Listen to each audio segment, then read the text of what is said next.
नमस्कार दोस्तों, चलिए जान लेते हैं उत्तर प्रदेश के सभी 75 जिलों की आज की ताज़ा बड़ी और महत्वपूर्ण खबरों को।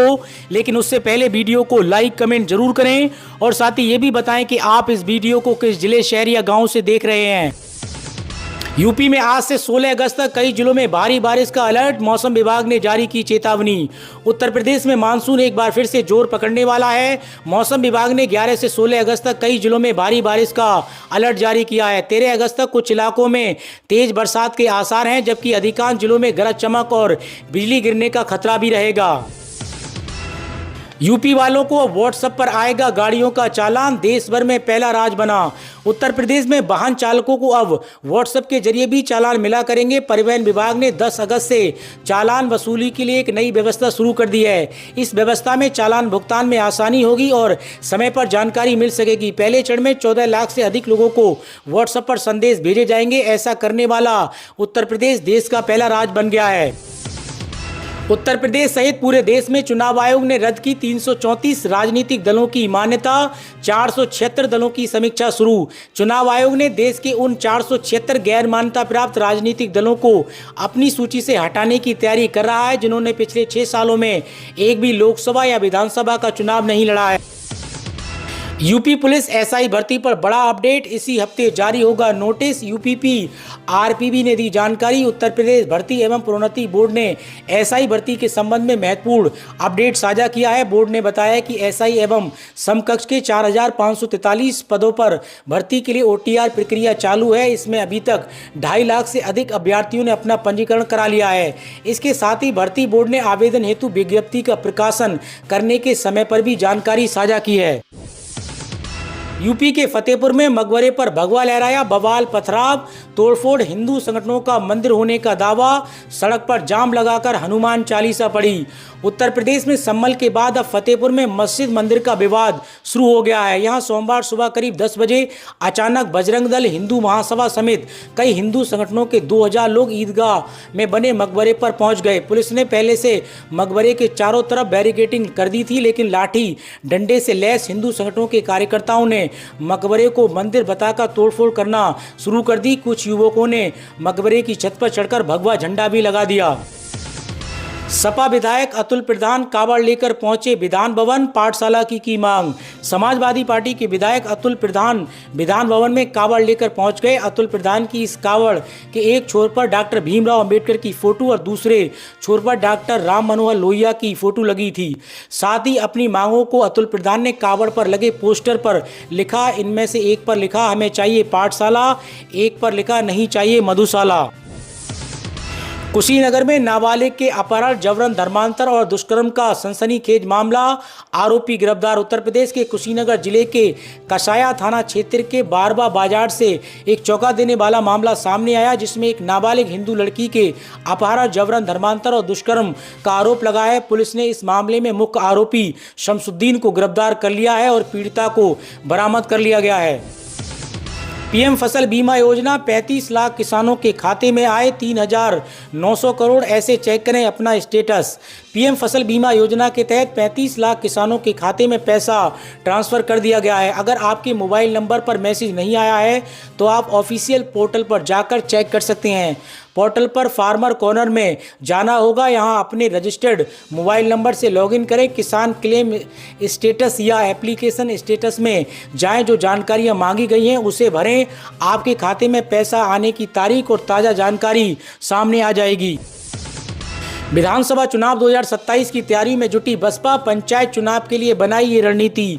बहुजन समाजवादी पार्टी 2027 के विधानसभा चुनाव के लिए पिछड़ा वर्ग पर ध्यान केंद्रित किया है। पंचायत चुनाव में पिछड़ा वर्ग के उम्मीदवारों को प्राथमिकता दी जाएगी। बहुजन समाजवादी पार्टी अपने मूल वोट बैंक मुस्लिम वोट बैंक के साथ सत्ता में वापसी के लिए बूथ स्तर पर काम कर रही है। पिछले पंचायत चुनाव में बहुजन समाजवादी पार्टी को 19 सीटें मिली थी और इस बार सीटों की संख्या दुगनी करने का लक्ष्य है। उत्तर प्रदेश 2027 तक होगा फाइलेरिया मुक्त, योगी सरकार ने शुरू किया एमडी अभियान।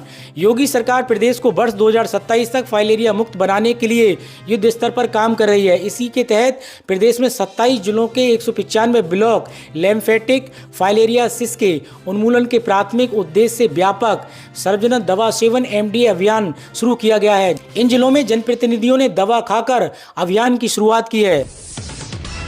कुष्ठ रोग से प्रभावित दिव्यांगों को मिल रहा है आसरा। योगी सरकार ने दिया आधार आधारित पेंशन का लाभ।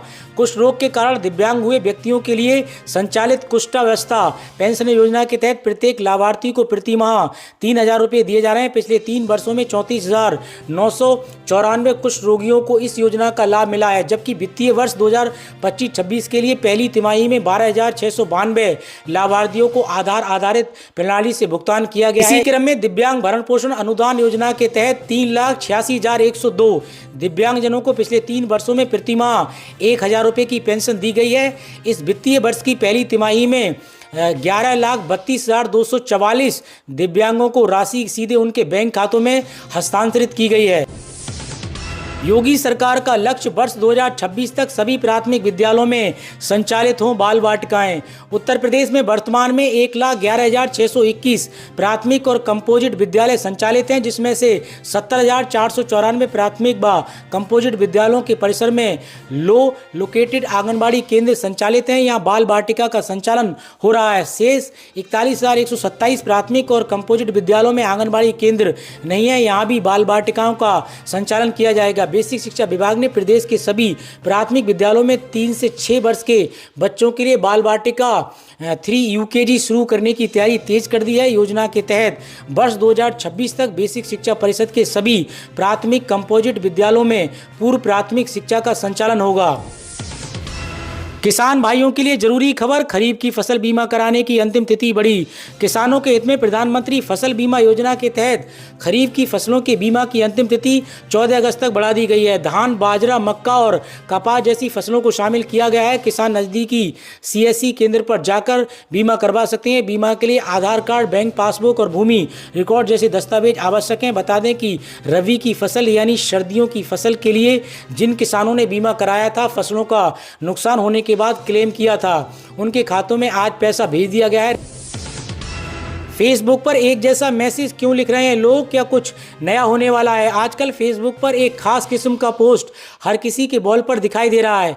इसका संबंध फेसबुक पर लोगों की प्राइवेसी से है। दरअसल इस पोस्ट में लोग शेयर कर रहे हैं कि वह फेसबुक को अपने फोटो या निजी डेटा के इस्तेमाल की इजाज़त नहीं देते हैं। इस पोस्ट में लोग अपने बाकी फेसबुक फ्रेंड से अपील भी करते हैं कि वह उनके पोस्ट को कॉपी पेस्ट करके एक नए पोस्ट के तौर पर अपनी वॉल पर पब्लिश करें। साथ ही इस वायरल पोस्ट में दावा किया गया है कि जो लोग ऐसा नहीं करेंगे वह कानूनी रूप से फेसबुक को उनकी तस्वीरें या निजी डेटा इस्तेमाल करने का अधिकार दे बैठेंगे। इस वजह से ये पोस्ट तेजी से हर किसी के फेसबुक वॉल पर दिखाई दे रहा है। अब ये सवाल उठता है, क्या वाकई इस पोस्ट के जरिए लोग फेसबुक पर अपनी प्राइवेसी की रक्षा कर सकते हैं? सीधा सा जवाब है नहीं। अब व्हाट्सएप चैटबॉट के माध्यम से मोबाइल पर वाहन चालकों को मिलेगी ई चालान की सूचना। यूपी बना देश का पहला राज्य, गाड़ियों के ई चालान का नया सिस्टम लागू। यूपी में बनेगा एक और एयरपोर्ट, इस जिले में हो गया जमीन का इंतजाम, कब तक भरेंगे उड़ान? उत्तर प्रदेश में इंफ्रा परियोजनाओं की माने तो पंख लग चुके हैं। यूपी सरकार एक के बाद एक हवाई अड्डे और एक्सप्रेस वे के निर्माण में जुटी है। गौतम बुद्ध नगर के जेवर में बन रहे इंटरनेशनल एयरपोर्ट्स की उड़ानें अभी शुरू भी नहीं हुई हैं कि एक और एयरपोर्ट के निर्माण का रास्ता साफ हो गया है। उत्तर प्रदेश सरकार जल्द ही NCR के नज़दीक स्थित औद्योगिक जिले में हवाई अड्डे का निर्माण शुरू कर देगी, जिसके लिए ज़्यादातर ज़मीनों का इंतजाम हो चुका है, जबकि कुछ ज़मीनों के अधिग्रहण के लिए किसानों से बातचीत चल रही है। RBI ने स्पष्ट किया है कि 500 रुपये के नोट 30 सितंबर 2025 के बाद भी वैध रहेंगे। ATM से 500 रुपये के नोट निकलते रहेंगे और कोई आपूर्ति रोकने का प्रस्ताव नहीं है। जनता को अफवाहों पर विश्वास नहीं करना चाहिए। सोशल मीडिया पर इन दिनों ये खबर तेजी से वायरल हो रही है कि 30 सितंबर 2025 के बाद ATM से 500 रुपये के नोट निकलना बंद हो जाएंगे। ये अफवाह लोगों में भ्रम और चिंता पैदा कर रही है, लेकिन हकीकत क्या है? सरकार ने अब इस पर आधिकारिक जवाब देते हुए स्थिति साफ कर दी है। सरकार ने स्पष्ट कहा है कि 500 के रुपए के नोट वैध मुद्रा के रूप में जारी रहेंगे और ATM से मिलने वाले नोटों के मिश्रण में उनका विवरण जारी रहेगा। भारतीय रिजर्व बैंक ने बैंकों को व्हाइट लेवल ATM ऑपरेटरों को निर्देश दिए हैं कि वे 30 सितंबर 2025 तक अपने लगभग 75% ATM में 100 और 200 रुपये के नोटों की उपलब्धता सुनिश्चित करें। इसके बाद 31 मार्च 2026 तक ये संख्या लगभग 90% तक बढ़ानी होगी। 10वीं पास महिलाओं के लिए सुनहरा मौका, LIC देगा 7,000 मंथली इनकम। बीमा साखी योजना में चयनित महिलाओं को हर महीने 5,000 रुपये से 7,000 तक की नियमित आय के साथ पहले साल में प्रदर्शन के आधार पर 48,000 तक का बोनस भी मिल सकता है। ये पूरी तरीके से वैध और LIC द्वारा अधिकृत आय होती है। आवेदन करने के बाद महिलाओं को एक शॉर्ट टर्म ट्रेनिंग दी जाएगी, जिसमें बीमा उत्पादों की जानकारी, ग्राहकों से संवाद और तरीके और बिक्री की रणनीतियां सिखाई जाती हैं। प्रशिक्षण पूरा करने के बाद उन्हें LIC एजेंट के रूप में नियुक्त किया जाता है और फिर वे अपने ही इलाके में बीमा सेवाएं प्रदान कर सकती हैं। इस तरह महिला बिना बाहर निकले घर बैठे आत्मनिर्भर बन सकती हैं। सोना 985 रुपये सस्ता हुआ, 99,957 रुपये प्रति 10 ग्राम पर पहुंचा। इस साल 23,795 रुपये महंगा हुआ। चांदी 1,231 रुपये से सस्ती होकर 1,13,501 रुपये प्रति किलो हुई। सोने और चांदी की कीमतों में आज गिरावट देखने को मिली। Indian bullion and jewellers association के अनुसार 10 ग्राम 24 कैरेट सोना 985 रुपये से घटकर 99,957 रुपये पर आ गया। शुक्रवार को इसके दाम 1,0942 रुपये प्रति 10 ग्राम पर थे। इस साल सोना 23,795 रुपये महंगा हो चुका है। 31 दिसंबर 2024 को 10 ग्राम सोने की कीमत 76,162 रुपये थी। 8 अगस्त को सोने के दाम 1,01,406 रुपये प्रति 10 ग्राम के ऑल टाइम हाई पर पहुंच गए थे। वहीं 1 किलो चांदी 1,231 रुपये से गिरकर 1,13,501 रुपये प्रति किलो हो गई है। इससे पहले शुक्रवार को चांदी 1,14,732 रुपये प्रति किलो पर थी। चांदी के दाम 23 जुलाई को अपने ऑल टाइम हाई 1,15,850 रुपये प्रति किलो पर पहुंच गई थी। केंद्रीय सरकारी कर्मचारी और पेंशनभोगी लंबे समय से 8वें वेतन आयोग का इंतजार कर रहे हैं। अब सरकार ने इस आयोग के गठन को मंजूरी दे दी है। इसका मकसद कर्मचारियों के वेतन ढांचे और पेंशन लाभों की समीक्षा करना है। संसद में हाल ही में सरकार ने स्पष्ट किया है कि वेतन के बदलाव की प्रक्रिया तभी शुरू होगी जब आयोग की सिफारिशें औपचारिक रूप से स्वीकार की जाएंगी। फिटमेंट फैक्टर वह संख्या है जिससे मौजूदा बेसिक सैलरी को गुणा करके नई बेसिक सैलरी तय की जाती है। उदाहरण के तौर पर 7वें वेतन आयोग में 2.57 का फिटमेंट फैक्टर तय हुआ था, जिसे न्यूनतम सैलरी 7,000 रुपये से बढ़कर 18,000 रुपये प्रति माह हो गई थी। नव भारत टाइम्स की एक रिपोर्ट के मुताबिक इस बार फिटमेंट फैक्टर 2.86 तक हो सकता है। अगर ऐसा होता है तो न्यूनतम मूल वेतन 51,000 रुपये से ज़्यादा पहुंच सकता है और कर्मचारियों की सैलरी में 40 से 45,000 रुपये तक का इजाफा संभव है। जानकारों के बीच इस पर अलग अलग राय हैं। कुछ विशेषज्ञ इसे 1.83 से 2.46 के बीच मान रहे हैं, जबकि कुछ का अनुमान है 2.5 से 2.86 तक का है। अंतर भले ही मामूली लगे, लेकिन सरकारी सैलरी में इसका असर हजारों से लेकर लाखों तक पड़ सकता है। यही वजह है कि कर्मचारियों के बीच इस आंकड़े को लेकर उत्सुकता चरम पर है। उत्तर प्रदेश के लोगों के लिए एक और 4 लेन तैयार। लखनऊ से हरदोई के बीच राष्ट्रीय राजमार्ग का काम जल्द अगस्त तक पूरा होने की उम्मीद है। NHAI काकोरी में रोड ओवर ब्रिज का काम भी जल्द पूरा करेगा। इस परियोजना के पूरा होने से लखनऊ से हरदोई, शाहजहांपुर और बरेली का सफ़र आसान हो जाएगा। ये हरदोई रोड को 4 लेन का बनाया जा रहा है, जिसमें 85 किलोमीटर सड़क का काम पूरा होने का दावा किया गया है। यूपी विधानसभा मानसून सत्र पर मायावती ने कहा, औपचारिकता पूर्ति नहीं, खास मुद्दों पर चर्चा हो। उत्तर प्रदेश विधानसभा चुनाव मानसून सत्र सोमवार से हंगामे के साथ शुरू हुआ। समाजवादी पार्टी के सदस्यों ने जमकर नारेबाजी की और कई मुद्दों पर हंगामा किया।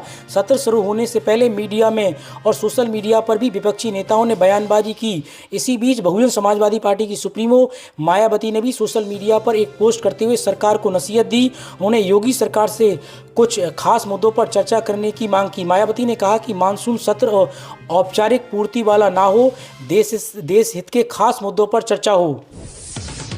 उत्तर प्रदेश में सब इंस्पेक्टर के 4,543 पदों पर होगी भर्ती। इसी हफ्ते जारी होगा विज्ञापन।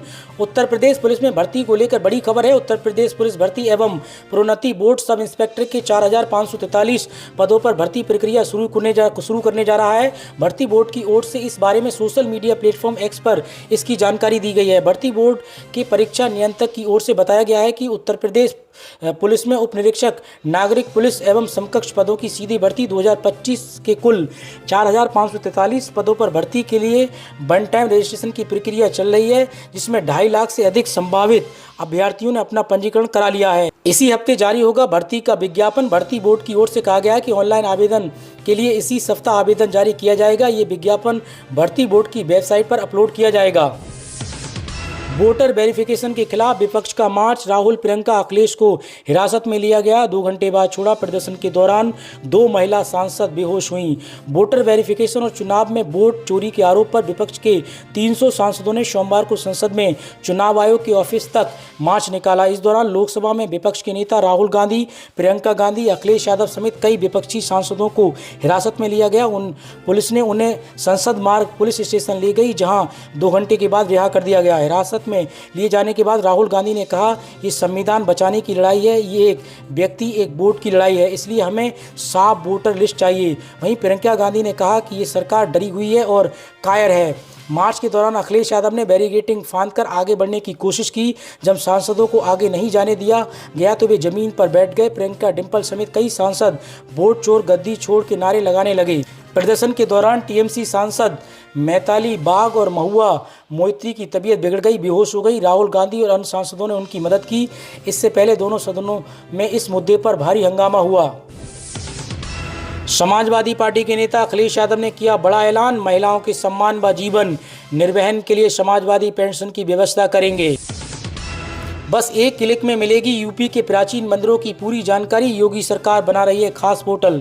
उत्तर प्रदेश की योगी आदित्यनाथ सरकार ने प्रदेश के प्राचीन और ऐतिहासिक मंदिरों के संरक्षण, विकास और पारदर्शी प्रबंधन के लिए बड़ा फैसला लिया है। अब इन मंदिरों की पूरी जानकारी आम जनता और पर्यटकों को एक क्लिक पर उपलब्ध होगी। इसके लिए सरकार ऑनलाइन एकीकृत मंदिर सूचना प्रणाली पोर्टल तैयार कर रही है, जिससे धर्मांत कार्य विभाग यूपी इलेक्ट्रॉनिक्स कॉरपोरेशन लिमिटेड के सहयोग से विकसित कर रहा है। अखिलेश बोले, चुनाव में गड़बड़ी करने वाले हों निलंबित। केशव प्रसाद मौर्य का पलटवार, राहुल अखिलेश राजतंत्र का प्रतीक। उत्तर प्रदेश के डिप्टी सीएम केशव प्रसाद मौर्य ने कहा कि सत्ता के लंबे वियोग ने कांग्रेस नेता राहुल गांधी और सपा अध्यक्ष अखिलेश यादव की झटपटाहट बढ़ा दी है। ये झटपटाहट 2027 तक ऐसे ही बरकरार रहने वाली है। दोनों नेताओं में ना तो जनता का भरोसा है, क्योंकि दोनों राजतंत्र के प्रतीक हैं। वे जनता जनार्दन का मानमर्दन कर लंबे समय तक सत्ता को भोगते रहे। अब जनता ने इनके राजशाही का चूल्हा उतारकर लोकतंत्र का प्रतीक प्रधानमंत्री नरेंद्र मोदी में भरोसा जताया तो इन्होंने लोकतंत्र के विरुद्ध ही मोर्चा खोल दिया है। यूपी में झमाझम बारिश का सिलसिला जारी। अगले 7 दिनों तक कई जिलों में बरसेंगे बदरा। उत्तर प्रदेश में बारिश का सिलसिला जारी है। मौसम विभाग की माने तो 16 अगस्त तक पूरब से लेकर पश्चिम तक बादल बरसेंगे। वहीं अगले 48 घंटों में पश्चिमी यूपी के सहारनपुर, बिजनौर, शामली, मुजफ्फरनगर, अमरोहा, रामपुर, मुरादाबाद, बरेली और पीलीभीत में बारिश की संभावना ज़्यादा है। तो दोस्तों, उत्तर प्रदेश से जुड़ी आज की खबरों में इतना ही। और अधिक खबरें जानने के लिए आप यूपी न्यूज़ 92 के साथ जुड़े